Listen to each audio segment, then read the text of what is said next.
বাবু ভাই কোথাকার ঘটনা বলবেন আপনি আসলে বলেন তো? রাসেল ভাই, thank you for inviting me. You are most welcome. কাটিসি করলাম একটু। আচ্ছা, ওকে। কাহিনীটা বলবো ঢাকার কাহিনী। আমি যে জায়গাটায় বসে আছি সেটা খুব কাছাকাছি একটা। ওকে, আপনি যে জায়গায় বসে আছেন এই জায়গাটা আপনি মোটেও পছন্দ করেন না আমি জানি, এবং এখানকারই কাছাকাছি একটা এলাকার কাহিনী আর কি। এটা আপনি আরো পছন্দ করেন। আচ্ছা, এবং এখানে অ্যাকচুয়ালি আমাদের খুব পরিচিত, আপনারও পরিচিত মানুষ, আমি মানে হয়তো আপনার পরিচিত, যাই হোক নাম বলবো না, নামটা আমি এবার চেঞ্জ করে দিলাম, আশফাক। আশফাক ভাইয়ের কাহিনী বলি। আচ্ছা, যাই হোক, আশফাক ভাই ওনারা একটা অ্যাপার্টমেন্ট কেনেন এই এলাকাতেই আর কি, কাছাকাছি। তো অ্যাপার্টমেন্টটা অ্যাকচুয়ালি এটা একটা যে কোনো নাম করা বিল্ডার্সে তৈরি করা বাড়ি, এবং ওই বাড়িটা যখন তৈরি করে তখন ওনারা জাস্ট দেখেছে, ওনারা লেআউট প্ল্যান লাইক ভিডিওগ্রাফি, ওই আপনার যেটা বানায় দেখা ওদেরকে, ওই ভিডিও প্রেজেন্টেশন, এগুলো দেখেই ওনারা জানতো সবকিছু। যাই হোক, অ্যাপার্টমেন্ট মাঝে মাঝে উনি দেখে গেছেন মোবাইল, এটা যখন কাজ হচ্ছিল। ফাইনালি যখন কাজ হয় উনি আসেন, এবং যেদিন মানে ওনাদেরকে বুঝিয়ে দেওয়ার কথা আর কি, মোটামুটি কিছু নিজস্ব মানুষ তো কাজ করে সেখানে, কিছু ডেকোরেশন অ্যান্ড ইন্টেরিয়ারের কাজ। তো ওই সময় উনি যখন আসেন বাসাটা চাবি দিয়ে খোলেন, ফার্স্ট দিন কিছুক্ষণ একা বসেছিলেন, এবং বাসার মধ্যে বসে থেকেই একটা অস্বস্তিকর মানে অবস্থা উনি বুঝতে থাকে, কেমন দিন লাগে ওনার কাছে। উনি ভাবে হয়তো একা আছি, এখানে কেউ নাই, এসেই হয়তো এই কারণেই এরকম। তো উনি মানে ওইভাবেই থাকেন আর কি। এর মধ্যে ইন্টেরিয়ারের কাজ হয়, এবং ওনার সাথে আরো মানুষজন থাকে, মিস্ত্রিরা থাকে, লোকজন থাকে। যাই হোক, বাসাটা এক পর্যায়ে কমপ্লিটেড হয়। যেটা ছিল আশফাক ভাইদের ফ্যামিলি কালচারের মধ্যে, মানে ওই দোয়া পড়া, মিলাদ পড়া, এরকম খুব একটা মানে ছিল না আর কি, নিজস্ব আর কি মানে একটা যেটা নাকি মানুষের অনেকের বাসায় একটা ক্রেন্স থাকে যে এরকম কিছু ওনার ছিল না। সো ওনারা ওইটার কাজ দিয়ে খুব একটা যায়নি, জাস্ট বাসায় উঠে গেছে আর কি। তো বাসা উঠে যাওয়ার পর প্রথম যেদিন ওই বাসা উঠে, উনি যেদিন থাকতে যায় ওনার বেডরুমটা, তো ওই বেডরুমটার এক পাশে ছিল ওই বারান্দা দিয়ে লেক দেখা যায় পাশের, এবং ওই লেকটা মানে বেশ কিন্তু খুব নোংরা লেক। ঢাকা শহরে কোনো লেকই, একমাত্র ধানমন্ডি লেকটা অপেক্ষাকৃত পরিষ্কার, হ্যাঁ, যেহেতু আমরা কাছাকাছি থাকি। যাই হোক, বাট সত্যি কথা বলতে আসলে কিন্তু আমি মানে খুব সারপ্রাইজ হয়ে যাই রাসেল ভাই, যে কিছু অভিজাত এলাকা, খুব ভালো এলাকা, বাট লেক গুলা খুব দুর্গন্ধময়, বাজে অবস্থা আছে, আপনি নিঃশ্বাস নিতে পারবেন না। তো যাই হোক, ওনার লেকটা ওখানে। তো উনি রাতের বেলা ঘুমাতে যায়, তো রাতে আসতে দিলে যথারীতি উনি কম্পিউটার ব্রাউজ করে বসে থেকে একটু চিন্তা করে দেখি বারান্দাটা কেমন লাগে। বারান্দায় বসে খুব ভালো লাগতে থাকে না, যদিও বাতাসটা এতই না, মানে খুব ভালো ফ্রেশ এয়ার না, তারপরও ভালো লাগে না।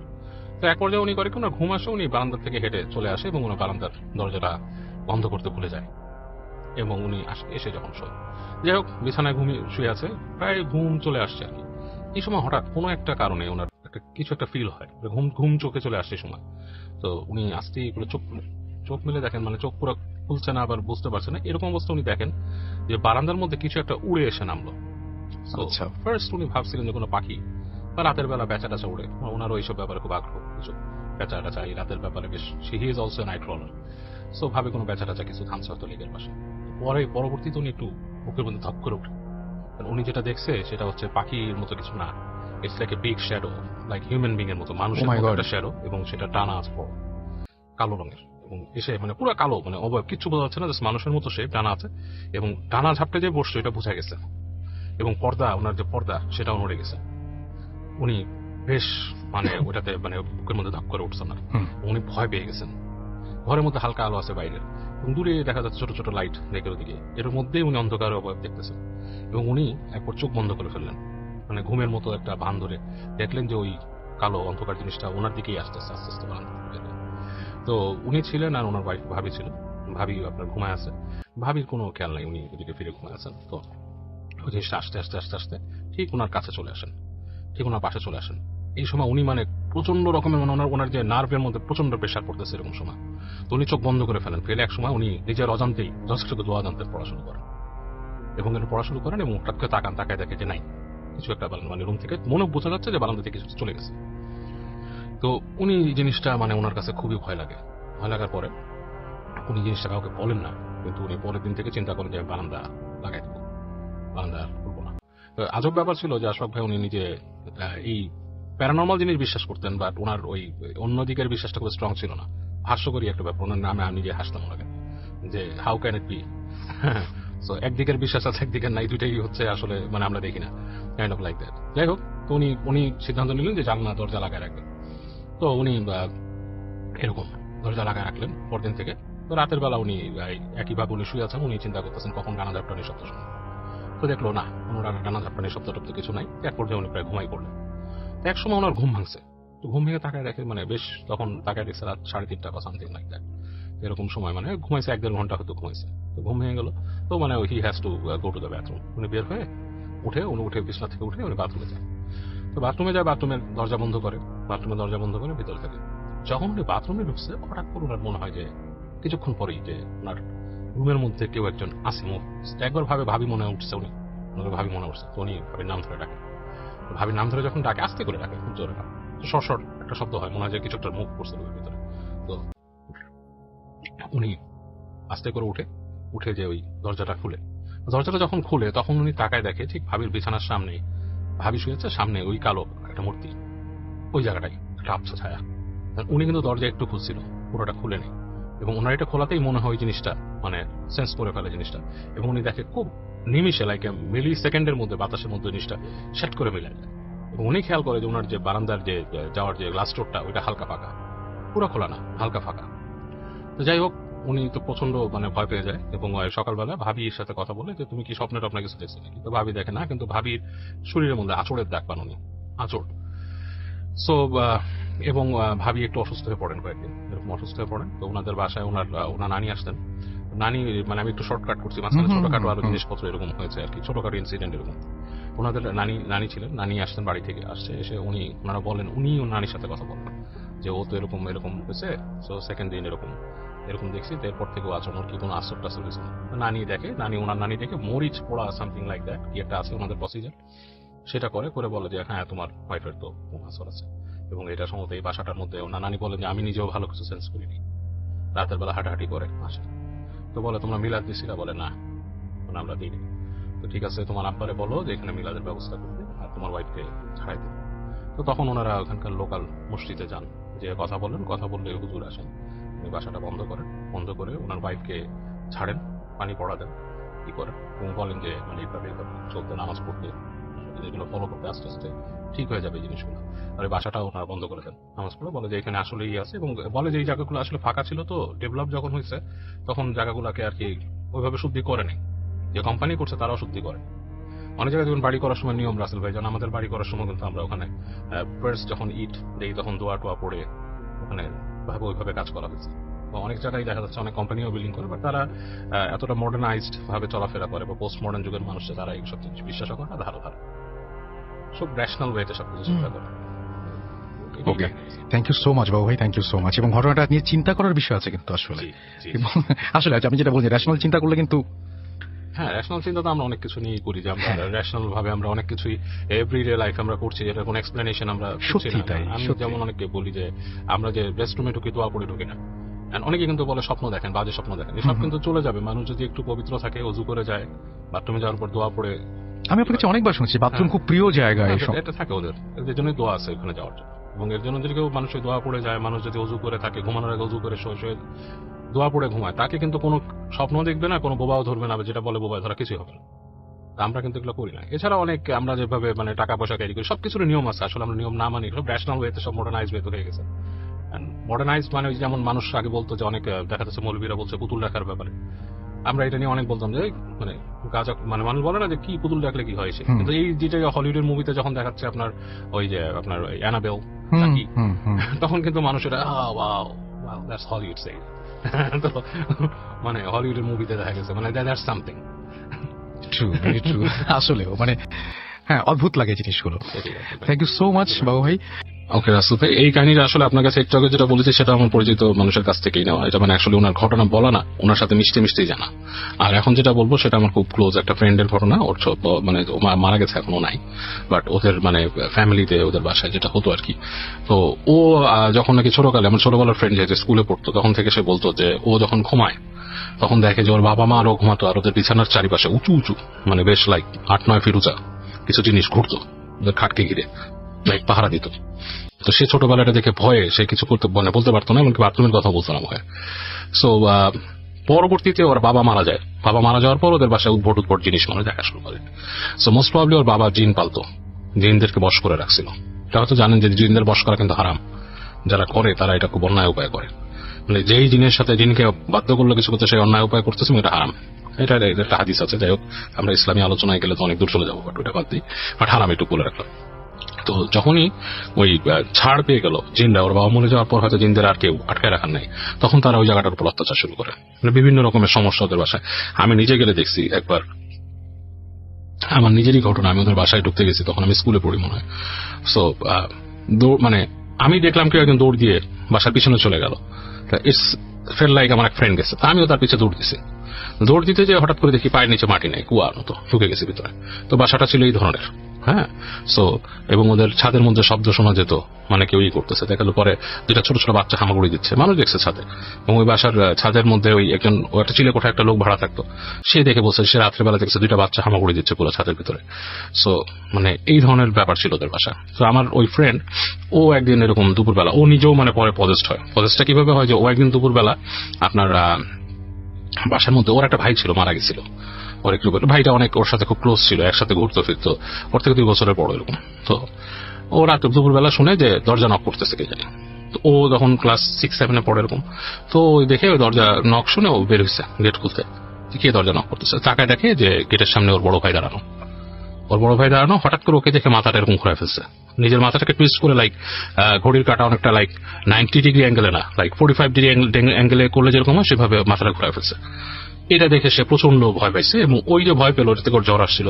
এরপর থেকে কিন্তু ও পজেস্ট। মানে পজেস্ট মানে কি, ওর বিভিন্ন রকম সমস্যা এই ধরনের যে দেখা দিত। তো যখন আমাদের সাথে মিশতো বলতো আর কি। তো আমি ওইরকম ওর সাথে এরকম কথা বলে অনেক কিছু দেখছি ওদের বাসায়, যে এরকম ছাদের মধ্যে আমি উঠতে গেছি। তো তখন আমরা যখন 9-10 পড়ি রাসেল ভাই, তখন তো আসলে দুরন্ত ছিলাম আমরা, আড্ডা মারতাম, ফ্রেন্ডদেরকে ডাক দিতাম, উঠতাম এসে। তখন ঢাকাতে একটু জানেন, একটু ছেলেবেলারা একটু আগের থেকে দুষ্টুমি বেশি শুরু করতো ওই সময়। তো আমরা ওদের ছাদে ডাক দিয়ে, ফ্রেন্ডকে ডাক দিয়ে ছাদে ওয়েট করতাম। তো ছাদে যে ওয়েট করতাম, ছাদে যেতাম, আমি একদিন এরকম হঠাৎ করে যে দেখি যে এরকম ছায়ামূর্তি একটা হাঁটতেছে ছাদের মধ্যে, মনে হচ্ছে যে ছায়ার মতো ওইদিকে। এবং আমি কিন্তু সেন্স করে ফেলছি রাসেল ভাই ওটা মানুষ না, ওটা কিছু একটা, মানে মানুষ হওয়ার কথাই না ওখানে। এবং যেভাবে হাঁটতেছে এবং চারটাকে দেখে বোঝা যাচ্ছে তার স্পষ্ট কিছু বুঝবেন না। আমার জীবনে আমি যে কবে এই জিনিসগুলোকে করলাম, প্রত্যেকবারই কিন্তু আমি অবয়ব, মানে it was not in a clear মানে shape or something like that, মনে হচ্ছে মানুষের অবয়ব হাঁটতেছে দেখতে। এবং আমি মানে কিছুই ডাকি না, আমি জাস্ট ছাদের ওখানে যে দেখে আমি আস্তে করে কেটে নেমে গেছি। নেমে যে পরে ওকে বললাম যে এরকম, তো ও বললো যে ওই ছাদের ওখানে তো এরকম আছে। ওর ভাই একবার এরকম বাসায় ইট পড়তেছে ওদের বাসায়, তো ওর ভাই যে বলছে যে বাসার মধ্যে ইট মারে কে, গালি দিছে কয়েকটা, সাথে সাথে হাজার হাজার ইট, মাটির ঠেলা ওদের বাসায় ধারাম ধারাম ধারাম ধারাম করে পড়তেছে। এসে পরে ওর নানি একটা বলছে যে মাপ চায়, পরে ও ছাদে উঠে ওর ভাই যে মাপ চাইছে, পরে ইট বন্ধ হয়ে গেছে। তো বাসাটা রাসেল ভাই এরকম মানে টোটালি এই ধরনেরই ছিল ওদের বাসায়, এবং মানুষ যেই যেত সেই এই ধরনের জিনিস দেখতো বাসাটা। এবং পরবর্তীতে ওই বাসা বিল্ডার্সরা নিয়ে ফেলছে, নিয়ে ওইটাকে কি করছে, মানে এখন বিল্ডিং হয়ে গেছে, বাট এখনো ওইখানে কি এরকম জিনিস আছে কিনা আমি জানি না। আমার মাঝে মাঝে ইচ্ছা হয় আমি ওদিকে আসি সামনে দিয়ে, মাঝে মাঝে ইচ্ছা হয় থামি থেমে জিজ্ঞেস করি যে ভাই আপনারা কেউ কিছু ফেস করেন এই বাসায়, কারণ এই বাসাটা সম্পূর্ণ মানে এই ধরনের জিনিসে ভর্তি ছিল। আচ্ছা, মানে it's like a ghost house যদি বলে, ইট ওয়াজ লাইক দ্যাট। এবং এখনো মানে সেটা জানে না, কিন্তু মানে বিল্ডার্স নিয়ে যাওয়ার পরে তো ওই বাসা আসলে বিক্রি করা বা অন্য কারো ওই বাসায় থাকাটা ভেরি ডিফিকাল্ট মানে কি, মানুষের যেটা উচিত আর কি সেই বাসাটা। আমার ফ্রেন্ডের বাসায় যে ধর্মচর্চা খুব বেশি ছিল তা না, একটা বাসা যদি রাসেল ভাই যদি 5 ওয়াক্ত নামাজ পড়ে মানুষ, আমি তো শুনেছি আজানের শব্দ বাসায় গেলেই যায়, ততদূর পর্যন্ত কিন্তু আসে না। বাট দ্য থিং ইজ, যেসব জায়গায় ওরা হন্ট করে, যেসব জায়গায় ওরা থেকে যায়, সব জায়গায় যখন আজানের শব্দ চলে যায় আবার ব্যাক করে, কারণ ওখানে তো কন্টিনিউয়াস কোনো চর্চা নাই। রাইট, হ্যাঁ, কাজ কন্টিনিউয়াস 5 ওয়াক্ত নামাজ যখন কেউ দাঁড়াচ্ছে, আল্লাহর সাথে সরাসরি কমিউনিকেট করতেছে সেখানে তো খারাপ জিনিস এসে আপনাকে বলা কাজ। একজন নামাজের 2 পাশে 2টা ফেরেশতা পাহারা দেয়, এবং সেই ফেরেশতারা হচ্ছে গিয়ে পাহাড়ের থেকে উঁচু। সে যখন আসলেই সত্যিকার মানে মন নিয়ে নামাজ পড়ছে, তার 2 পাশে 2টা ফেরেশতা পাহারাদার হিসেবে আল্লাহ তাআলা পাঠায়। তো এই ধরনের জিনিস যেখানে চর্চা হতে থাকে, সেই সব জায়গায় কিন্তু এইসব জিনিস কন্টিনিউয়াসলি আসতে পারে না। সিম্পলি ধর্মীয় চর্চাগুলো যদি কেউ করে, সবারই ধর্মীয় চর্চা আছে, সবাই আমি সবাই মানে তার মতো ধর্মীয় চর্চাটা করুক, সেটাই। থ্যাংক ইউ সো মাচ বাবু ভাই, আপনার আসার জন্য অনেক ধন্যবাদ, এবং আশা করছি খুব তাড়াতাড়ি আবারও দেখা হবে। হ্যালো রাসেল ভাই, থ্যাংক ইউ, এন্ড আসসালামু আলাইকুম এভরিওয়ান। রাসেল ভাই, এই কাহিনীটি আমি বলবো হচ্ছে আপনার জার্মানির একটা কাহিনী।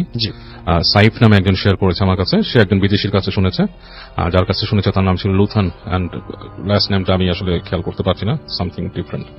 ওকে, সো লুথানের কাহিনী এটি। লুথান যিনি আর কি, সে তার বয়স হচ্ছে এখন প্রায় 50-60 বছর, মানে 50 থেকে 60 এরকম আর কি, মধ্য বয়সী আর কি একজন মানুষ। তো এটা হচ্ছে তার যখন যৌবন টিনেজ পার হয়েছে, জাস্ট ওইরকম সময়কার একটা কাহিনী। আর লুথান যেখানে থাকতো সেটা হচ্ছে জার্মানির এমন একটা অঞ্চল যেটা হচ্ছে আপনার পুরোপুরি লাইক ফরেস্ট এরিয়ার কাছে, মানে জঙ্গল এবং পাহাড় এবং এই ধরনের জিনিস। এবং ওই অঞ্চলে আপনার পুরনো কিছু পরিত্যক্ত ক্যাসেলও ছিল, বিশেষ করে মানে একটা বড় ক্যাসেলের আন্ডারে কিছু ছোট ছোট ক্যাসেল আর কি, এরকম ছোট ছোট মানে ছাউনি, মানে একসময় একটা সেনা ছাউনি টাইপের এরকম ছিল আর কি। তো ওই অঞ্চলেও থাকতো এবং ও বেড়ে উঠছিল ওখানেই। সো ওখানে অনেক রকমের কুসংস্কার চালু আছে। ছোটকাল থেকে ও শুনেছে যে বিভিন্ন রকমের, যেমন এই যে আমরা যে এখন শুনি অনেকটা লাইকেন বা ওয়েরউলফ, এই ধরনের জিনিস কিন্তু ওখানে খুব বেশি প্রচলিত।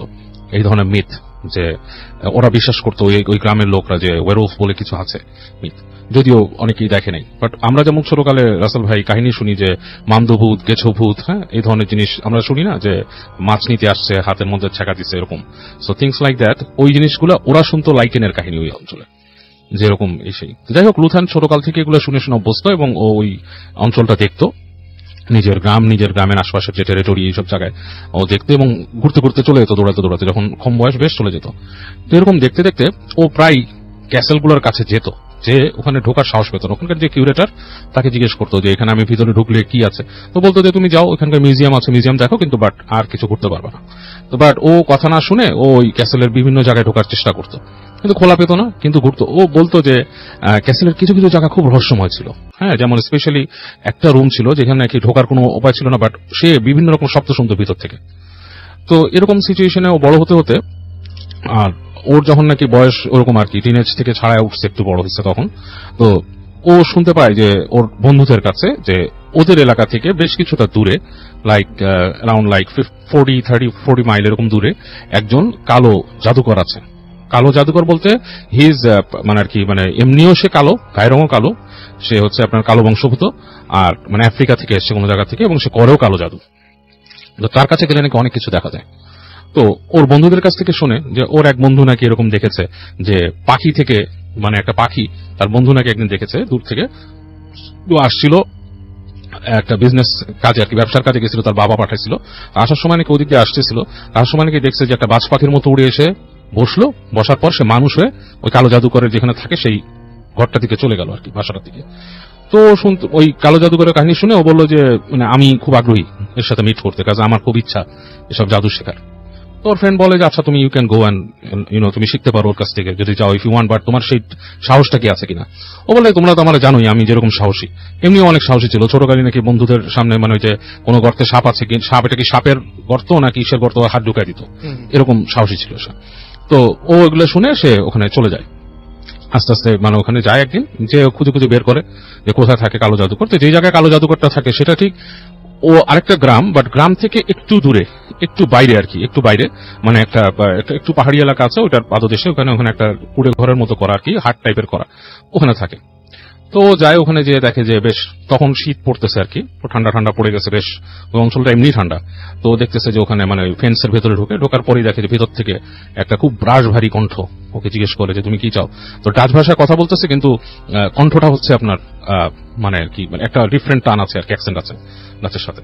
তো বলে যে আমি এখানে আসছি তোমার সাথে কথা বলতে, আপনাকেই দেখতে আসছি, আমি এখানে খবর নিয়ে আসছি, আপনি নাকি এখানে কিছু মানে আপনার ছাত্র আছে, আপনি জাদু শিখান। বলে না আমি কোনো জাদু শিখাই না, তুমি এদিকে আসো, তুমি যেখানে দাঁড়ায় আসো জায়গাটা এমনি তো বিকাল হয়ে যাচ্ছে, নিরাপদ না, এখানে কিন্তু উর্জ আছে, অনেক নেকড়ে আছে আশপাশে, তো তুমি চলে আসো। ওকে নিয়ে যায় ডেকে ভিতরে। তো নেওয়ার পরে ও বলে যে তুমি এই ধরনের কথা কোত্থেকে শুনছো যে আমি জাদু শিখাই, আমি কোনো জাদু শিখাই না কাউকে। তো বলে যে না আমি এরকম বলছে কি তুমি তো তোমার বন্ধুর কাছ থেকে শুনছো আমার সম্পর্কে।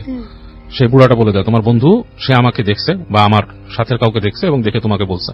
তো বলে যে যাক আপনি যদি জেনেই থাকেন যে আমার বন্ধুর কাছ থেকে আমি শুনে আসছি, তো আপনি তো জানেনই এই। তো সে জিজ্ঞেস করতেছে যে আপনি কোত্থেকে আসছেন এখানে। সে বলছে যে আমি এখানে আসি হচ্ছে যে অনেক আগে, আমার আসার নাই, আমার পূর্বপুরুষ আসছিল এখানে, মানে আমার বাবা আসছিল, তার বাবা আসার পরে সেখান থেকে আমি রয়ে যাই এখানে, অ্যান্ড সেটা অনেক আগের কথা, আফ্রিকার থেকে আমাদের আসছিল এখানে। যাই হোক, তো তুমি এখানে আসছো জাদু শিখতে, বাট জাদুর এই যে শেখার যে প্রসিজার এগুলো এত সোজা না, তুমি জাদু শিখে কি করবা, তুমি কি মানে একজন মানে খ্রিস্টান, মানে খুব কঠিন। বলে না আমি কোনো নিয়ম মানা কোনো রকম মানুষ না, যদিও আমার খ্রিস্টান ফ্যামিলিতে আমার জন্ম, বাট আমি ওরকম নিয়ম মানা মানুষ না, আমি যে কোনো কিছুতে আমি আমার হার্ট ওপেন শেখার জন্য। তো বলে ঠিক আছে তাহলে তুমি এখানে থাকো, কিছুদিন না থাকলে তো শিখতে পারবে না, আর আই হোপ তোমার কাছে যথেষ্ট টাকা কড়ি আছে নিজেরা চালানোর মতো কাজ, টাকা কড়ি তো আমি তোমাকে পালবো না। তো সে বলে হ্যাঁ আমার কাছে এটা আছে, আর আপনাকে আমি যে আপনার যদি কোনো ফি হয় বা গুরু দক্ষিণ হয় সেটাও আমি দিব। বলে ঠিক আছে তুমি থাকো। তো প্রতিদিন থাকে, ওদিকে 2 দিন 3 দিন এরকম দেখে যে কোনো রকম চেঞ্জ নাই, ও বুড়া নর্মাল মানুষের মতোই চলাফেরা করে বসে, বাট সন্ধ্যার পরে সে বসে ধ্যানে বসে থাকে এবং কিছু ওই ইনসেন্ট জ্বালিয়ে ধোঁয়ার মধ্যে বসে থাকে, ধ্যান করে। আচ্ছা, তো বলে যে আমি তো এটা শিখতে পারতেছি না কিছু, ওর মানে ওর ভিতরে একটাই আসে যে বুড়া আমাকে কিছু শেখাচ্ছে না। তো একদিন জিজ্ঞেস করে যে 2-3 দিন যাওয়ার পরে যে আপনি আমাকে শিখাবেন বলছেন এসে, বলে তুমি শিখো, বসে থেকে শিখতে পারবো, আমার সাথে ধ্যান করো। তো সে ধ্যানের কোনো প্রসিজার নাই, জাস্ট বসে থাকতে তো বসে থাকো আমার সাথে এরকম ধ্যান করো। তো ওর কাছে জিনিসটা খুব বোরিং লাগে, ও মনে করে এটা ননসেন্স। ও তখন ওনাকে বলে যে আপনি যদি আমাকে আসলে কিছু শিখাইতে চান তাহলে বলেন, আদারওয়াইজ এরকম বসে থেকে আসলে আমার সময় নষ্ট করতে আমি আসি নাই। তখন বলে শোনো, তোমাকে আমি একটা কথা বলি, তুমি শিখতে আসছো আমার কাছে কালো জাদু, কালো জাদুর কোনো প্রসিজার নাই, তুমি নিকৃষ্ট কাজ করবা, যত নিকৃষ্ট মানুষ তুমি নিকৃষ্ট কাজ করবা, নিকৃষ্ট কাজ করলেই তুমি এটা শিখতে পারবা। তো তুমি কি নিকৃষ্ট কাজ করতে পারবা? সে বলে আপনি আমাকে একটা মানে ওয়ে বলে দেন আমি কি নিকৃষ্ট কাজ করবো। বলে যাও, এই যে পাহাড় আছে, পাহাড় থেকে এতখানি দূরে মানে একটা ডিস্টেন্স বলে এইখানে একটা গ্রেভিয়ার্ড আছে, এবং ওই গ্রেভিয়ার্ডে কিছুদিন আগে একটা মেয়েকে মেরে ফেলছে, মানে ইসের থেকে তারা মানে তার অপকর্মের জন্য সে মানে করছিল আর কি, প্রেগনেন্ট হয়েছিল আর কি, এবং সে তাকে তারা ইসে শাস্তি দিয়ে মেরে ফেলছে, এবং তার লাশটা ওখানে আছে। তুমি যাবা, ওই কবর খুঁড়বা, কবর খুঁড়ে তার হাড্ডি নিয়ে আসবা আমার জন্য, তার বাম হাতের হাড্ডিটা নিয়ে আসবা, এন্ড দ্যাট ইজ তোমাকে আমি বলে দিব, মানে বাড়িকল, তোমাকে আমি দিনক্ষণ বলে দিব, এরকম যে নিয়ে আসবা। তো তুমি যখন নিকৃষ্ট কাজ করতে পারবা তখন তুমি নিকৃষ্ট জনের মানে সহযোগিতা পাবা। তো জিনিসটা মানে মাথার মধ্যে ঢুকায়, নিকৃষ্ট কাজ এবং নিকৃষ্ট জনের সহযোগিতা। যাই হোক, তো বসে থাকে এবং ও ধ্যান করে 2 দিন, এরকম করতে করতে একদিন ওকে সন্ধ্যার সময় বলে যে আচ্ছা আজকে তোমার সময় হয়েছে, তুমি আজকে যাও, আজকে সন্ধ্যার পর থেকে তুমি যাও, বাট তুমি খেয়াল রাখবা যে তোমার যাওয়ার পথে যত কিছু আসবে তুমি কোনোটাকে কিন্তু কেয়ার করতে পারবে না। তোমার যাওয়ার পথে নেকড়ে আসতে পারে, পিছন থেকে ডাক শুনতে পারো, ভয় দেখানোর জন্য, এন্ড তুমি কিন্তু এটা ভয় পেতে পারবে না। হ্যাঁ, so you have to do, যখন তুমি হাতটা নিবা, হাতটা নেওয়ার পরে কিন্তু তোমাকে আর কেউ কিছু করতে পারবে না, মোটামুটি আর কেউ ক্ষতি করতে পারবে না। আর তোমাকে আমি কিছু দিয়ে দিচ্ছি, আরোগ দিয়ে দিচ্ছি, এই আরোগগুলা তুমি ওই কবরের পাশে রেখে আসবা। তো ও শুনে বলে ঠিক আছে, নো প্রবলেম। সে বলে তাকে রিচুয়াল দেয় এবং গায়ে একটা তেল মাখতে দেয়, খুব দুর্গন্ধওয়ালা তেল, মানে বলে খুব মানে বাজে একটা গন্ধ। বলে যে এটা মাখলে তোমার যে আর ক্ষতি সাধারণত হওয়ার সম্ভাবনা নাই। তো ও চলে যায়। ও আচ্ছা, যাওয়ার আগেও জিজ্ঞেস করে যে আমি যে আপনি আমাকে যে দিবেন কিছু, আমাকে শিখাবেন, এটার দক্ষিণা কিনতে হবে। বলে এটা দক্ষিণা কিছু না, তুমি যখন এই যে যাওয়ার আগে আমাকে তুমি লিখে দিয়ে যাবা, তোমার হাত কেটে, তোমার হাত থেকে একটু কেটে তোমার ব্লাড দিয়ে আমাকে এই কাগজে লিখে দিয়ে যাবা, আমি তোমার শিষ্য হলাম, এরকম কিছু কথা। খুব ইন্টারেস্টিং। হ্যাঁ, তো ও এটা স্বীকার করে এবং রাইট এট দ্যাট মোমেন্ট সে তার কাছে একটা কাগজে দেখে যে পুরানো কাগজটা ইজ লাইক হলদেটে হয়ে গেছে, কাইন্ড অফ লাইক প্যাপিরাস বলতো যে আগে, ওরকম পাতার মতো, মানে প্রাচীন একটা কাগজের মতো বের করে, এবং সে ওই হাত কেটে ওইখান থেকে রক্ত দিয়ে সে তাকে রাজভাষা লিখে দেয় যে আমি তোমার শিষ্যত্ব গ্রহণ করলাম। আর তারপর সে বের হয়ে যায়, গায়ের মধ্যে তেল মেখে চলে যায়। তো যখন যাচ্ছে যেতে যেতে প্রথম যে শহর অঞ্চল পার হয়ে যায়, যখন আরেকটু রাস্তা দিয়ে যেতে যেতে একটা জায়গায় দেখে যে 2 পাশে ওখানে ঘন জঙ্গল শুরু হয়েছে, বন এবং দূরে পাহাড় আছে, এবং ওখান থেকে সে হঠাৎ করে যে উলফের শব্দ শুনতে থাকে, মানে এই ধরনের মানে হাউলিং, যেটা বলাই হয়েছিল এরকম উলফের হাউলিং শুনতে থাকে, এবং পাশ থেকে যে বন আছে তার মধ্যে খসখস খসখস খস করে শব্দ, মানে কিছু দৌড়ে যাচ্ছে এরকম। তো সে এগুলো খুব একটা ভয় পায় না, সে চিন্তা করে যে আমি কি করব। তখন ও যখন নাকি বেশ খানিকটা রাস্তা পার হয়ে যায়, হঠাৎ করে সে দেখে যে গাছের ফাঁক থেকে কতগুলো চোখ দেখা যাচ্ছে, তাকিয়ে আছে। তো বুঝে যে এগুলো মেবি উলফ হতে পারে। তো সে একটা গাছের পাশ থেকে একটা ডাল ভাঙার চেষ্টা করে, করে ঠাস করে ডালটা ভাঙে, ডালটা ভেঙে সে এগিয়ে যেতে থাকে। তার চিন্তা ভাবনা হচ্ছে যদি ওকে নেকড়ে বাঘ আক্রমণ করে তাহলে সে ওটা দিয়ে তাড়িয়ে দেবে বা বাড়ি দেবে বা সামথিং লাইক দ্যাট। যাই হোক, যেতে থাকে, যেতে যেতে যেতে যেতে একসময় সেই প্রাচীন কবরস্থানের কাছে সে পৌঁছায় দেখে যে বিশাল একটা গেট পুরানো, এবং ওই যে কবরস্থানের গেটের সামনেই কাছেই সেই নেকড়ে বাঘের আপনার মানে একটা স্ট্যাচু টাইপের রাখা, স্কাল্পচার রাখা। এবং সে ঢুকে যে ও ডিটেক্ট করে, ওকে বলে দিছিল যে এরকম সাইডে হবে তোমার কবরটা। তো ওরকম খুঁজে সে ডিটেক্ট করে যে most probably this is the one. এর মধ্যে কিন্তু আকাশে চাঁদ উঠছে, দেখতেছে। তো কবরটার কাছে যায়, কবরটার কাছে যে সে ওই যে হাতের ডালটা ছিল ওইটা দিয়েই সে চেষ্টা করে মাটি সরানোর ফার্স্টে। তো অনেক কষ্ট করে হাত দিয়ে মাটি দিয়ে করতে করতে নিজে মাখামাখি হয়ে যায় মাটিতে। এরকম করতে করতে খুব মানে টাইম কনজিউমিং ব্যাপার। দেখতেছে যে চাঁদ এক জায়গা থেকে আরেক জায়গায় উঠে গেছে কাজ করতে করতে, এবং সে হাঁপাচ্ছে। এর মধ্যে কিন্তু সে কোনো রকম অন্য কোনো শব্দও পায়নি, কিচ্ছু পায়নি, মানে অন্য কোনো শব্দ, কোনো উলফের ডাকাডাকি সব বন্ধ হয়ে গেছে। এর মধ্যে মাঝে মাঝে ক্রিকেটের শব্দ পাচ্ছে, মানে যে ঝিঝি পোকার ঝিঝি ডাকতেছে, এরকম করতে করতে এক সময় সে কফিনটা আবিষ্কার করে, যে কফিন সে পেয়ে গেছে। তো সেই সময়কার পুরানো কফিন, অনেক কষ্টে সে ডালাটাকে খুলে, কারণ ডালাগুলো তখন নাকি ওই যে দিয়ে লাগাই দিত আর কি, নেল দিয়ে আটকাই দিত আর কি। অনেক কষ্ট ডালা টেনে সে খুলে দেখে নিজের হাতটা ছিঁড়ে গেছে খুব। ডালা খোলার সময় ওর মনের কি হয় যে একটা মরা মানুষ, আমি মানে এই ধরনের জিনিসটা এক্সপিরিয়েন্স করেনি সে। কান দিয়ে যখন শোনা একটা বোটকা একটা গন্ধ সে বা একটা পটকা গন্ধ আসে ওখান থেকে। তারপর সরায় দেখে যে সে একটা মানে লাশ, একটা মেয়ের লাশ এরকম করে রাখা, এবং এটা is like still started to decomposed. হ্যাঁ, মানে পুরোপুরি খাওয়া হয়নি, মানে হয়ে যাচ্ছে আর কি, মানে পচা শুরু করছে আর কি, এরকম একটা অবস্থা। তো এরকম করতে করতে ওর কোমরের মধ্যে ছুরি ছিল একটা, ও ছুরি দিয়ে করে কি বাম হাতটা ডিটেক্ট করে বাম হাতটা কাটে, করে কাটে, দেখে যে এরকম মানে ময়লা বের হচ্ছে, কেটে ওই হাতটাকে সরায় নেয়, কারণ ও জানে যে হাতটাকে তো ওইভাবে সে নিতে পারবে না। হাতটাকে কেটে ওইভাবে হাতটাকে নেয়। হাতটাকে নিয়ে যখন নাকি সে বুঝে যে আমি হাতটা আলগা করে ফেলছি, হাতটাকে নিয়ে যখন সে উঠতেছে, তখন নাকি সে দেখে যে ওই মানে মেয়ের লাশটা, যে সে তাকায় তাকায় মুখটা হা করে, মুখের থেকে মনে হয় যে কতগুলো পোকা বের হয়, এবং আরেকটা হাত দিয়ে তাকে চেপে ধরে। আরেকটা হাত দিয়ে যখন চেপে ধরে তখন সে প্রচন্ড রকমের ভয় পেয়ে যায়। ভয় পেলেও ওর মানে হিতহিত জ্ঞানটা পুরোপুরি মানে না হারায়, ও যেটা করার, হাতে যে ছুরি ছিল ওটা দিয়ে ওই হাতের মধ্যে কোপ মেরে হাতটাকে সে কেটে ফেলে সে হাত নিয়ে ঝেড়ে দৌড়তে। তো ও যখন দৌড়াচ্ছে, ওর মনে হচ্ছে যে ওর পিছনে পিছনে কেউ হাহাকার করতে করতে দৌড় দিয়ে আসতেছে, এবং মানে খুব, ও তারপরও হাতে যে কাটা হাত ছিল সেটা সে ছাড়ে না, সে ছেড়ে দৌড় দিয়ে আসে, এসে ওই বাসা পর্যন্ত চলে আসে আর কি। চলে এসে ওই যে যে ছিল, যে নাকি ওই যে ওঝা যে আছে আর কি, তার কাছে তার নাম ধরে ডাকা শুরু করে। সে আসে, এসে দেখে যে ওকে অবস্থা দেখে ও বাকি আর এত ধোঁয়াশা মনে করতে পারে না, বেহুশ হয়ে যায় আর কি, মানে সেন্স ওইভাবে আর কাজ করে না ওর। যাই হোক, পরে যখন তার হুঁশ ফিরে তখন দেখে যে ওর গায়ের মধ্যে পট্টি দেওয়া, মাথার মধ্যে অনেক জ্বর ছিল। তো তাকে বলতেছে যে ওই যে জাদুকর, যে তুমি তো কাজ করছো, সো তোমার মোটামুটি হয়েছে, তোমাকে আমি আস্তে আস্তে আমার শিষ্যত্ব দিচ্ছি এবং তুমি অনেক কিছু পারবা। তো ফার্স্টের দিকে তুমি যখন নাকি এই সাধনাটা শুরু করবা, তখন থেকে কিন্তু তোমার কাছে অনেক কিছু আসা শুরু করবে, ভয় পেও না। তো তখন ওই জ্বরের মধ্যে অতটা খেয়াল নাই, বাট পরবর্তীতে ওর যখন জ্বরটা ভালো হয়, তখন একটু সুস্থ হয়ে বসে, তখন সে বলে যে না, আমি কিছু ভয় পাই না। কিন্তু ওর জ্বর ভালো হওয়ার আগ থেকেই যেটা সে মানে ফেস করা শুরু করে, ওই বাসার মধ্যে যেখানে ও শুয়ে রয়েছে, ওর মাঝে মাঝে মনে হচ্ছে যে ওর আশপাশ থেকে দৌড়াচ্ছে, লাইক ওকে সার্কেলিং করে দৌড়াচ্ছে, জানালার মধ্যে নক করে, ধাপ ধাপ করে ওর নাম ধরে রাখে। হ্যাঁ, তো যেদিন ওকে প্রথম ইসে বসায়, ওকে ওই সাধনার মধ্যে বসায়, ওর যে ওঝাটা বলে যে আজকে তোমাকে আমি ফার্স্ট সাধনা দিচ্ছি, তুমি বসো, এবং first you will face the thing that, তুমি যার সাথে অবিচার করছো তাকে তুমি ফেস করবা সবচেয়ে প্রথমে। তো ও কি করে, আপনার বসে, ওখানে বসার পর বলে যে আমি কিন্তু চলে যাচ্ছি, তুমি এখানে একা থাকবা, আজকে কিন্তু আমি নাই এখানে। তো বসে থাকে, রাতের বেলা ওকে যা যা শিখাই দিয়েছে ওই জিনিসটা সে বিড়বিড় করে পড়ে এবং আলোক জ্বালায় দেয়। তো রাতের বেলা বসে আছে, এক সময় দেখে যে ওর যে পিডিমটা ছিল, যেটা নাকি একটা বাতি জ্বলতেছিল, এটা আস্তে আস্তে ফট করে নিভে যায়। ওইটা নিভে যাওয়ার পরে রুমের মধ্যে মনে হচ্ছে হঠাৎ করে ঠান্ডাটা, মানে খুব মানে টেম্পারেচার অনেক ফল করে, মনে হচ্ছে যে রুমের মধ্যে যে হিটিং সিস্টেমটা কাজ করতেছিল ওইটা আর একদমই কাজ করতেছে না। মানে ওই সময়কার ফার্নেস গুলো ছিল রেডিয়েটর টাইপের আসল ভাই, যে গরম পানি দিয়ে হিট হয় রুম, মনে হচ্ছে যে ওরকম কিছুই কাজ করতেছে না, ওরকম বেশ ঠান্ডা হয়ে যায় পুরো রুমটা। এরকম অবস্থায় হঠাৎ করে সে দেখে যে দরজাটা খুলে গেল তার সামনে, এবং আবছা অন্ধকারে ওর কাছে মনে হয় কেউ একজন হেঁটে হেঁটে আসতেছে, এবং এসে যখন সামনে দাঁড়ায় ও বুঝতে পারে অবয়বটার মধ্যে কিছু একটা বিদঘুটে কিছু একটা আছে। ও তখন আর এটা কন্ট্রোল করতে না পেরে ওর কাছে ম্যাচ ছিল, ম্যাচটা জ্বালায় একটা ঝলকের জন্য সে দেখে যে একটা মেয়ে দাঁড়ায় আছে যার হাত নাই, দুটো হাতই নাই কাটা, এবং মানে লাইক ওই বিদঘুটে ডিকম্পোজড একটা চেহারা এরকম একটা তার সামনে দাঁড়ায় আছে, এবং এক সেকেন্ডের জন্য সে দেখতে পায়, এবং দেখতে পাওয়ার পরই ওর সারা শরীরটা না শক্ত হয়ে যায়, শক্ত হয়ে সে কথা বলার চেষ্টা করে, কথা বলতে পারে না, মুখ টুক মানে বাঁকায় আসতে থাকে, এরকম ওর সাথে মানে খুব কিম্ভূত কিমাকার ভাবে পেঁচায় যায়, সে পড়ে যায় ওখানে। তো পড়ে যাওয়ার পরে ওই এক সময় তার আর সেন্স থাকে না। তো ওই ওঝা এসে ওকে করে এসে বলে যে তুমি পুরা পরীক্ষাটায় পাশ করতে পারো নাই, তোমার এটা একটা পরীক্ষা ছিল যে তুমি যার প্রতি প্রথম অবিচার করছিলে তাকেই তুমি ফেস করতে পারো নি, তো তুমি শিখতে পারবা না। তোমার একটা কি বলে বেন্ড নামে একটা নাকি কি মানে অসুখ আছে, বেন্ড বলে, এই অসুখটা হয়েছে, এখন তুমি কিন্তু মাঝে মাঝে এরকম মৃগী টাইপের একটা বেন্ড তোমার হবে, যে তোমার শরীর বেঁকা যাবে, আর এই যে তোমার মুখটা একটু বেঁকায় গেছে, এটা কখনো ঠিক হবে না।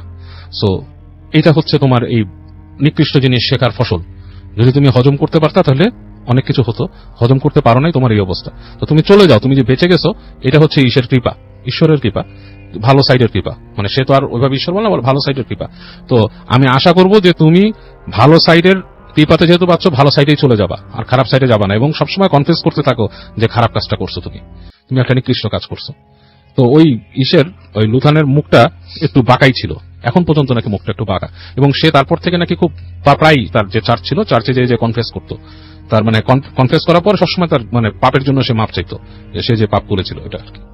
চলে যাব আহমেদ বাবুর কাছে তার দ্বিতীয় ঘটনা শোনার জন্য। জি বাবু ভাই। হ্যাঁ রাসেল ভাই, এই কাহিনীটা হচ্ছে বাংলাদেশের কাহিনী। আর এটা একজন বয়োজ্যেষ্ঠ ডাক্তারের কাহিনী। উনি বেশ বয়স্ক, আমার বাবার বয়সী প্রায়। ওনার নাম বলতে নিষেধ করেছেন, ধরে নিলাম ডাক্তার রায়হান। ওকে। আচ্ছা, 1975 সালের দিকের কাহিনী আর কি। তো তখন উনি ঢাকা মেডিকেল কলেজে ছিলেন। তো পাশ করতেন পল্লবী এলাকায়। তখন পল্লবী খুবই আন্ডার ডেভেলপড একটা এলাকা, মানে খুব বেশি কিছু ডেভেলপমেন্ট হয়নি, অনেক মানে খুব খালি একটা জায়গা আর কি। হঠাৎ দিয়ে একটা বাড়ি হয়েছে এরকম একটা জায়গা। তো উনি ওই সময় ঢাকা মেডিকেল কলেজে ছিলেন। তা একদিন একটা ওনার কাছে একটা পেশেন্ট আসে। পেশেন্টটা খুবই বৃদ্ধ পেশেন্ট এবং মানে ওনাকে নার্সরা ডাকে আর কি। অনেক ওই ওয়ার্ডের মধ্যে অনেক পেশেন্টের মধ্যে একজন আর কি। নার্সরা ডাকে যে ডাক্তার সাহেব উনি আসছেন, ওনার এরকম কি জানি একটা প্রবলেম ছিল, এটা বেড়ে গেছে। তো উনি যান, যে দেখেন, দেখে রোগীর সবকিছু চেক করে উনি দেখে যে ওনার ইনজেকশন পুশ না করলে হার্ট রেট বাড়বে না আর কি। হার্ট রেটটা খুব লো হয়ে গেছে। তো উনি তখন ওই সময় একটা ইনজেকশন পুশ করার জন্য রেডি করেন। মানে উনি দেখেন যে এই মানে অ্যাকর্ডিং টু দ্য চার্ট ইনজেকশনটা পুশ করতেই হবে, নাহলে হার্ট রেট ফল করছে। মানে এরপর যেটা হবে, ওই সময় মনে হয়, আমি জানি না পেস মেকার এই ধরনের টেকনোলজি এত ভালো ছিল কিনা, I don't know, but injection push করতে হতো আর কি হার্ট রেট বাড়ানোর জন্য। তো উনি তখন বলে যে এখন যখন পুশ করবেন তখন রোগীটা অনেক রিকোয়েস্ট করেন ওনাকে যে ডাক্তার সাহেব আমাকে দিয়েন না, আমি মারা যাবো এটা থেকে। তো উনি কোনো কথা শুনেন না, উনি আবেগের ধারে কাছে দিয়ে উনি যান না। উনি কথা শুনেন, ডাক্তার রোগীকে কোনো উত্তরও দেন না, মানে একটু রুড়ো ছিলেন উনি এই সময়। তো উনি নার্সকে বলেন ইঞ্জেকশন রেডি করো, সবকিছু রেডি করার পর উনি রোগীকে ইঞ্জেকশনটা পুশ করেন। তো পুশ করানোর কিছুক্ষণ পরই রোগীটা শান্ত হয়ে নিঃশ্বাস নিতে নিতে আস্তে আস্তে করে তার হার্ট ফল করে, মানে দম বন্ধ হয়ে যায়, মারা যায় আর কি। সাথে সাথে তারা ইমার্জেন্সি ব্যাকআপ চেষ্টা করে তাকে আবার রিকভার, বাট বিভিন্ন রকম ট্রাই করে সিপিআর বা এগুলো দিয়ে তাকে আর ফেরত আনতে পারে না। তো উনি কিন্তু ইনজেকশনটা পুশ করে চলে গিয়েছিলেন। যখন নাকি এই সিচুয়েশনগুলো হয় তখন উনি আবার আসেন, এসে ইমার্জেন্সি প্রসিজারের মধ্যে দিয়ে যান। তো যাওয়ার পর উনি মানে ফিরে আসেন। তো ফিরে এসে উনি কফি খাচ্ছেন, আর ওনার মধ্যে একটা জিনিস কাজ করছে, সবসময় এটা কাজ করে না আর কি। ওই দিন কেন জানি রোগীর লাস্টের কথাগুলো ওনার মাথার মধ্যে কাজ করতেছিল, যে আমাকে ইনজেকশন দিয়ে নাই, মারা যাবো মারা যাবো। তিনি অনেকক্ষণ ভাবে, বারবার একবার বলে মানে মাথা থেকে ঝেড়ে ফেলে, মানে রেগুলারিটি এরকম জিনিস ফেস করতে হয়, ঝেড়ে ফেলে দিয়ে উনি রাতের বেলা ওখান থেকে ব্যাক করেন। তো ওই সময় ছিল হচ্ছে আপনার, সেই সময় এত ঢাকা শহর ছিল অনেক ফাঁকা একটাই। তো ওই সময় বেবি ট্যাক্সি ছিল আর কি। একটা বেবি ট্যাক্সি নিয়ে উনি মিরপুরের দিকে আসেন। তো মিরপুরে আসাটা ছিল কঠিন, বলছে যে তখন সময় রাস্তাও ছিল না, যে এখন যেমন আগারগাঁও রাস্তা ছিল এরকমও ছিল না। অনেক ঘুরে ঘুরে আর কি মিরপুরে আসেন। তো আসার পরে জায়গাটায় ওনার নিজের এলাকায় যখন আসে, ইতিমধ্যে রাস্তার মধ্যে মানে ঝড় বৃষ্টি শুরু হয়, বেশ বেশ ঝড় বৃষ্টি হয় রাস্তার মধ্যে। তো বাসার সামনে এসে যখন নামছে তখন তুমুল বৃষ্টি, বাসার মধ্যে ইলেকট্রিসিটি নাই। তো উনি আস্তে করে ঢুকে ওনার বাসায় রুমের মধ্যে যান, যে দেখেন যে বাসার মধ্যে ওই দিন ওনার ওয়াইফও নাই, ওনার ওয়াইফও ডাক্তার। তো ওনার ওয়াইফ ওনাকে নোট রেখে গেছে যে আমার আজকে নাইট ডিউটি আছে, আমি আসবো না। তো উনি রুমে ঢুকে, উনি মেডিকেল জীবনে নাকি অনেক অনেক ট্রেনিং এর মধ্যে দিয়ে গেছে, যেগুলো হচ্ছে মানে কি ভয় কাটানোর ট্রেনিং। ওনাদেরকে মর্গে থাকতে হয়, তারপর যে রুমে স্কেলেটন থাকে সেখানেও বসে কাজ করতে হয়। তো এই ধরনের একাকিত্ব বা ঝড় বৃষ্টিতে ভয়ের কিছুই নাই। বাট ওই দিন ওনার জানি কেন ভয় লাগতে থাকে, ওনার কেন জানি মনে হতে থাকে ওনার সাথে কেউ একজন বাসায় ঢুকছে, উনি শি ইজ নট অ্যালোন, এরকম একটা ভাব ওনার লাগতে থাকে। তো উনি বাসার মধ্যে আস্তে আস্তে ঢুকেন। ঢোকার পরে উনি যে লিভিং রুমটা যায়, এটাকে মনে হচ্ছে যে ওনার লিভিং রুমে কেউ বসা, মানে কেউ একদম সোফায় বসা, অন্ধকার। তো উনি সিগারেট খেতেন তখন, তো উনি লাইটার জ্বালায় দেখেন যে কেউ নাই রুমের ভেতরে, মানে বাসা খালি। তো উনি যান, যে খুঁজে বের করে ওনার ওখানকার একটা ফ্ল্যাশ লাইট ছিল ওনার, উনি রোগীদের চেক করে ফ্ল্যাশ লাইট জ্বালায় আস্তে আস্তে খুঁজে মোম বের করেন, মোম কোথায় জ্বালাবেন, জ্বালায়। তো ওনার অভ্যাস ছিল রাতে শাওয়ার নেওয়া বাসায় এসে। তো বেশ বড় বাথরুম, এবং ওনার বাথরুমটা বেশ ভালো করা ছিল আর কি, মানে ফ্যাসিলিটেড ছিল। সেখানে ওই সময় ইংলিশ কমোড অ্যান্ড বাথটাব এরকম দেওয়া আর কি। তো উনি যখন শাওয়ার নিতে যান, উনি বাথরুমে ঢুকেন। এবং এখানে একটা জিনিস বলি, উনি তখন কিন্তু বিশ্বাসী মানুষ ছিলেন না। মানে এখন উনি যথেষ্ট বিশ্বাসী, বাট তখন উনি মোটেই বিশ্বাসী লোক ছিলেন না। তো উনি বাথরুমে ঢুকে উনি মোমবাতিটা রেখে, বেসিনের পাশে মোমবাতি রেখে উনি শাওয়ারে পানি ছাড়েন। সেটা উনি বাথটাবের মধ্যে মানে একটা শাওয়ার নেওয়ার চিন্তা ভাবনা করেন। তো যখন বাথটাবে পানি ভরে গেছে, উনি বাথটাবে নামছেন, শুয়ে আছেন চোখ বন্ধ করে। কিছুক্ষণ পরে উনি হঠাৎ করে ফিল করেন যে রুমটা আসলে অন্ধকার। চোখ বন্ধ করে রাখছিলেন উনি, থাকে রুমে অন্ধকার, মানে রুমের মধ্যে কোনো মোমবাতি জ্বলছে না। মোমবাতি নিভে যে গেছে, মোমবাতির ওই যে আগায় যে একটা ছোট্ট আলো, ওইটাই অনেকখানি আলো হয়ে মানে ধরা দিচ্ছে আর কি। তো উনি চিন্তা করে মোমটা জ্বালবো না থাক আর একটু শুয়ে থাকি, এরকম শুয়ে আছেন। হঠাৎ ওনার কাছে মনে হয় যে রুমের মধ্যে আরেকটা মানুষের উপস্থিতি আছে। এটা লাইক উনি মানে ঘোর অন্ধকারের মধ্যে বুঝতে পারতেছে যে আরেকটা অন্ধকার কোনো কিছু, মানে অন্ধকারের মাঝে অন্ধকার, এরকম একটা কিছু উনি ডিটেক্ট করতে পারতেছে। এবং সেটা মুভ করতে মনে হলো যে ওনার পাশে যে কমোডের কাছে আসলো। কমোডের কাছে এসে উনি হঠাৎ করে পেলেন যে কমোডের যে সিটটা এটা উঠানো ছিল, ঠাস করে এটা পড়ে পড়ে যায় এবং মনে হলো যে কমোডের উপরে কেউ বসলো এবং ওনার ফিল হচ্ছে যে রুমের মধ্যে একটা নিঃশ্বাসের শব্দ উনি শুনতে পাচ্ছে। তারপর উনি হঠাৎ করে ওনার কানের কাছে ফিসফিস করে শব্দ পায় যে ইঞ্জেকশনটা না দিলে হতো না, এবং এটা শোনার সাথে সাথে ওনার সাথে সাথে ঘুসবাম্প হয় এবং উনি মনে হচ্ছে ওনারই হৃদস্পন্দন থেমে যাবে এবং উনি নিজের অজান্তেই বলতে থাকে আমাকে মাফ করে দাও, একদম একদম আমাকে মাফ করে দাও, আমাকে মাফ করে দাও, এরকম বলতে থাকে।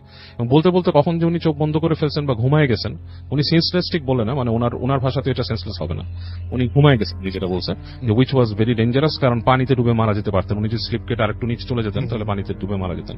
ওনার খেয়াল নাই। ওনার যখন ফিরে তখন দেখে যে হঠাৎ বাইরে বৃষ্টির শব্দ আর নাই, ঝড় বৃষ্টির শব্দ নাই, এবং উনি তখনও শাওয়ারে ওনার হাত টাত সব চুপসে গেছে একদম এবং থরথর করে কাঁপতেছে আর কি। তখন ভোরের আলো হালকা রুমের ভিতরে আছে আর কি, ওই জানলার ভিতর দিয়ে আসতেছে। তো উনি এত ভয় পাচ্ছিলেন যে উনি শাওয়ারের ভিতর থেকে উঠতে ভয় পাচ্ছেন। তো উনি উঠে কোনো মতে আর কি রুমে আসেন, ধাতস্থ হন, এবং উনি সাথে সাথে ওনার টেলিফোনের কাছে যান, মেডিকেল কলেজে ফোন করে ওনার ওয়াইফ যেখানে আছেন সেখানে উনি খোঁজ নেন। ওয়াইফকে বলেন যে কোনো অবস্থা হোক বাসায় আসবে বলে উনি একটু ধাতস্থ। ওনার ওয়াইফ আসেন, ওনার ওয়াইফ আবার ওনার থেকে বিশ্বাসী ছিলেন।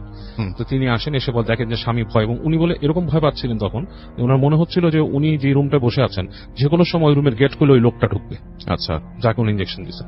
আচ্ছা, প্রতি মুহূর্তে এরকম উনি প্রচন্ড ভয় পাচ্ছিলেন ওই সময়। তো ওর মধ্যে ওনার ওয়াইফ আসেন এবং উনি অনেক কষ্টে দরজা খোলেন। দরজা খোলার পর ওয়াইফকে বলেন কথাগুলো। তো ওনার ওয়াইফ বলেন যে এটা তোমার মনের ভুল, হ্যাঁ, মানে এটা তুমি এরকম কিছু শোনোনি। বাট ওনার ওয়াইফ কিন্তু দুটা জিনিস আবিষ্কার করে, ঘরের মধ্যে আরো কিছু ফুটপ্রিন্ট পায় রাসেল ভাই, যে ফুটপ্রিন্ট গুলা কিন্তু লাইক ভেজা টাইপের ফুটপ্রিন্ট, এবং ওইটা ওনার একার না, মনে হচ্ছে একজন মানুষ এখানে হাঁটে নাই। আচ্ছা, এবং ডাক্তার সাহেবের অনেক জ্বর আসে এবং উনি ওই দিন সন্ধ্যা থেকে প্রলাপ বকা শুরু করেন। উনি প্রায় দেখতে পান যে ওনার যে রুমটা আর কি, রুমটার গেটের কাছ থেকে যাওয়া আসা করতেছে, হাঁটতেছে। তো ওনার ওয়াইফ শেষ পর্যন্ত না পেরে ওখানকার লোকাল যে মসজিদের ইমাম সাহেব ওনার সাথে কথা বলেন যে ডাকান ওনাকে। উনি আসেন, ইমাম সাহেব এসে ওনাকে দোয়া পড়েন, ঘরটাকে বন্ধ করেন এবং বলেন যে আসলে ব্যাপারটা কি হয়েছে, প্রত্যেকটা মানুষের সাথে তো জিন থাকে একটা, আপনি যাকে ইঞ্জেকশন দিয়েছিলেন ওনার মৃত্যু ছিল, মৃত্যু তো কারো হয় না, মৃত্যু ওনার ওভাবেই ছিল। উনি মারা গিয়েছে, ওনার সাথে যে কারিন জিন সেটা কোনোভাবে আপনার কারিন জিনের সাথে কমিউনিকেট করেছে, এবং আপনার এই বাসাটায় এসে আপনি যখন একলা ছিলেন আপনার মনের মধ্যে চাপ ছিল